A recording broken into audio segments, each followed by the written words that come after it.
ఇవాళ తెలంగాణ రాష్ట్రంలో కాంగ్రెస్ పార్టీ అధికారంలోకి రావడానికి డాక్టర్ మైపాల్ యాదవ్ గారు నిరుద్యోగ జేఏసీని స్థాపించి రాష్ట్ర వ్యాప్తంగా గత ప్రభుత్వాన్ని గద్దెదించేందుకు కాంగ్రెస్ ప్రభుత్వాన్ని అధికారంలోకి తేవడానికి ప్రతిపక్షంగానో పరోక్షంగానో ప్రతి నియోజకవర్గానికి తిరిగి ప్రతి కాంగ్రెస్ పార్టీ క్యాండిడేట్లను ఎమ్మెల్యేలను అందరినీ కలుసుకుంటూ కూడా ఆయన నిరుద్యోగులకు అండగా నిలుస్తూ వీలైన మట్టుకు ఆర్థిక చేయూతను అందిస్తూ మాలాంటి ఉద్యమకారులందరినూ కూడా ఆయన ఉద్యమంలో భాగస్వామ్యం చేయించుకున్నాడు.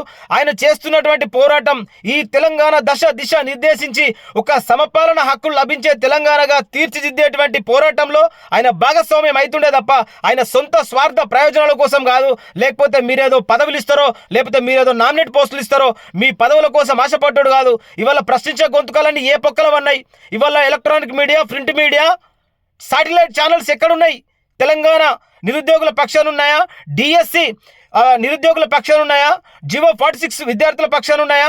ఇవాళ గ్రూప్ 1, గ్రూప్ 2, గ్రూప్ 3 ప్రతి ఒక్క విషయంలో చదువుకున్న నిరుద్యోగులకు ఈ పోరాటం చేసినటువంటి గడ్డ మీద, ఈ తెలంగాణ గడ్డ మీద తరతరాలుగా అన్యాయానికే గురవుతూ ఉన్నారు. కానీ ఇవాళ అధికార దాహం కోసం, పదవుల వ్యామోహం కోసం గడికొక కండువ పూటకు పార్టీ మారినోళ్ళు మాత్రం రాజకీయంగా అందలం ఎక్కుతున్నారు, రాజభోగాలు అనుభవిస్తున్నారు.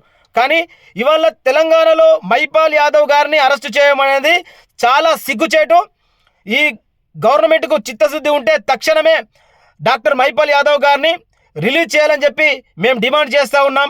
లేని ఎడల మరో పోరాటానికి శ్రీకారం చుట్టబోతాం, తప్పకుండా చుడతాం. ఎందుకంటే ఈ పోరాటాల గడ్డ మీద, ఈ త్యాగాల గడ్డ మీద పోరాటం కొత్తేం కాదు.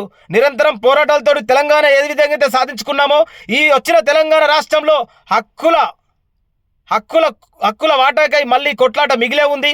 నెత్తిరోడిన బిడ్డల పోరాటం ఇంకా మిగిలే ఉంది. ఈ పోరాటాన్ని కొనసాగించేందుకు జంగు సైరనూది తరానికొక్కడు త్యాగం చేయక తప్పదు. కాబట్టి ఈ పోరాటంలో మాలాంటి వాళ్ళు ఎందరో కూడా ఇంకా పుట్టుకొస్తారు. కాబట్టి మీరు సమపాలన న్యాయం చేయాలి. కాబట్టి సమపాలన న్యాయం చేయాలి, కానీ ఈ అక్రమ అరెస్టులు సబబు కాదు అని చెప్పి ఈ కాంగ్రెస్ ప్రభుత్వానికి మేము విన్నవించుకుంటున్నాం. జై సామాజిక తెలంగాణ.